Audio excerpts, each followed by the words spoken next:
Comic Boom. Hey guys, Comic Boom here to review Deceased number 5. Wow, the deaths continue to mount. Tom Taylor, man, this more gut-wrenching scenes in this issue, more death in this issue, more destruction, and some really great character moments. Man, this is easily this is DC's best title at the moment. I think it's just sheer enjoyment, entertainment, fun. This is what I mean. If you're going to do doom and gloom, and if you're going to do something that's decidedly not Rebirth, this is the way to do it. Deceased is the way to go. Deceased number 5, man. It continues the story from right out of number 4, where basically last issue ended with Captain Atom exploding and taking out, I believe it was taking out Washington, D.C., taking out Boston, and as well as Metropolis. And this issue starts off with a bang, you know. And I gotta say, Trevor Hairston's art here, actually, I think it's probably his best art so far in the series. This is really good stuff. Just so much is happening, and just fast character moments, fast pacing, and really well written stuff.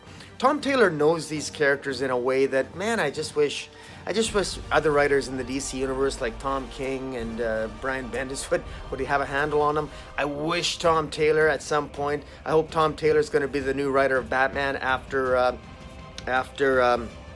James Tynion IV. I'm looking forward to James Tynion IV. I think he deserves to write Batman. It's good to hear that James Tynion IV is on there. He deserves it, man. I love him on Justice League Dark. He's done a good job with Snyder with Justice League. And so congratulations to James Tynion IV. He deserves to be on Batman.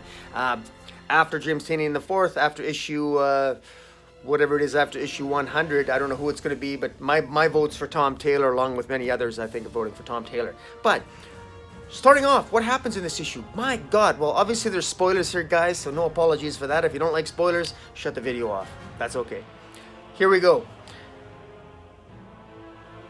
What do you do when you have a massive atomic explosion that takes out Metropolis, takes out everything? First thing you got to do is you got to find out who survived, right? Well, Lois Lane survives, so Superman's happy with that. His mother survives. Thankfully, Black Canary, who's the new Green Lantern, because Hal Jordan died in the first issue, she basically salvages and saves Lois Lane, who's in and other people who survived in Metropolis. And now they got to regroup. And they regroup at the Fortress of Solitude. And the idea here is all the survivors now, they got to build. The master plan is to build a bunch of arcs. Each individual arc holds 7 million people, and they got to get off the planet. Now Superman doesn't want to do that. Superman thinks that the planet can still survive, and they set up some bases. They set up bases in Gotham City. Poison Ivy is in Gotham City with Harley, and she uses her plant-growing powers, and she basically makes the jungle of Gotham City jungle, and that becomes a safe haven for people. They negotiate with they negotiate with Poison Ivy. Poison Ivy basically says, look, if you want to live in my city that I'm creating all this green to protect us from the dead, you're going to have to do exactly as I say, and if you disturb the plants, I'm going to kill you. And as Damian said, who's the new Batman in this issue, he basically says, okay, we'll agree to any terms, because it's not like they have any negotiating power. Where else are they going to go, right? Now, the other interesting thing here is that they use Themyscira. Superman, Wonder Woman, and Queen Mara of Atlantis, they raise up the ocean floor, and they literally create more land masses for Themyscira, and millions of people are actually taken to Themyscira in order to have safe haven. A safe haven, of course, from the spreading virus. While they're doing that, they also destroy the internet. They destroy any signal broadcasting capability, any broadcasting technology, satellites, fiber optic cables under the sea, anywhere, all computer networks. The internet itself is completely destroyed, so that the only way for the virus to spread is actually through people. So that's very, very important. And that's what they do. And things seem to be going well, but you know, hey man, we know from Injustice that just when you think things are going well, Tom Taylor throws you a curveball, and boy does he throw a curveball in this issue, and it's a gut-wrenching one. Because as he states in the narration, as Lois Lane is the one, by the way, that's doing their narration in this issue, and as she indicates, the one mistake they made is that they got all the heroes together. And of course, unfortunately, one of the heroes is infected, and it ends up being Martian Manhunter, who appears out of the blue and kills Lex Luthor, literally eviscerates Lex Luthor, literally cuts him in half, and then basically kills and disembowels the Flash.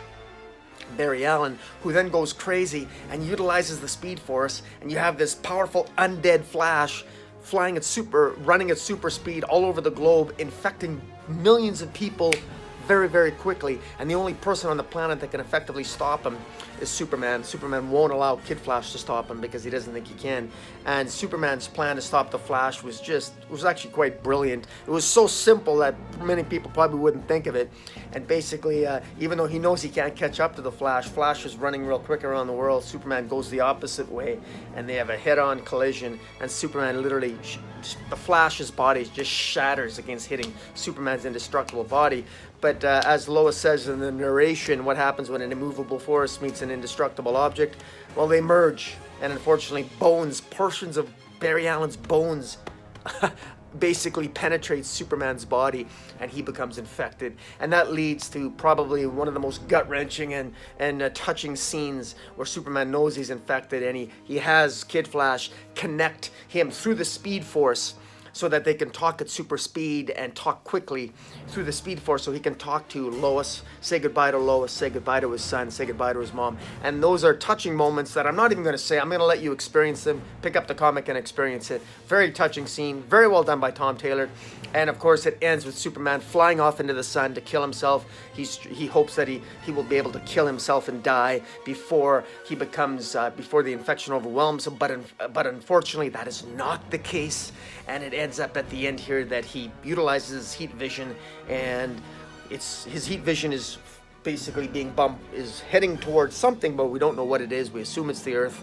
Can all hope be lost? Because that's what this issue is called, Hope Lost. And of course, hope being symbolic of Superman. So this is the issue where Superman dies.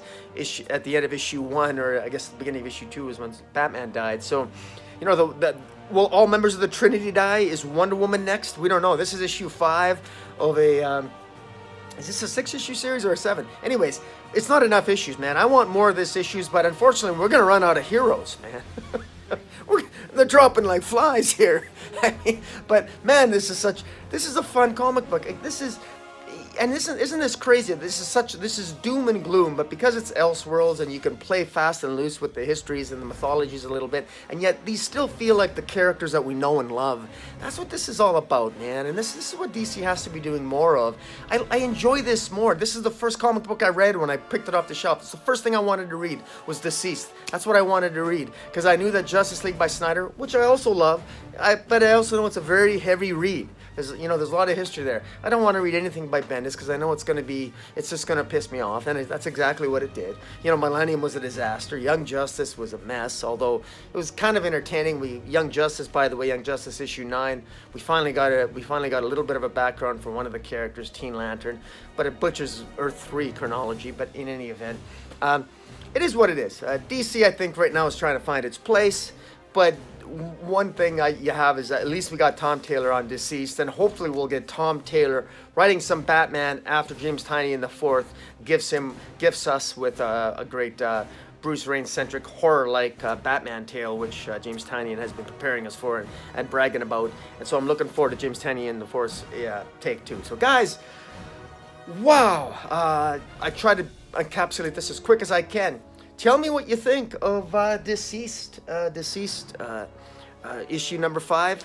There's a lot of great character moments here. There's a great moment between Lois and Lex that I really like. Lois sort of tells Lex is kind of a jerk in this issue, and Lois sort of straightens him out. Of course, Lex does get his comeuppance, literally.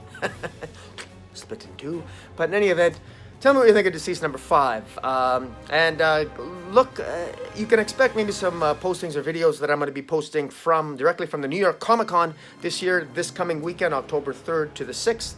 And so I'll be posting, I expect to post some videos here and there sporadically over the weekend. Hit the subscribe button, follow me on Twitter, and until next time, Comic Boom out.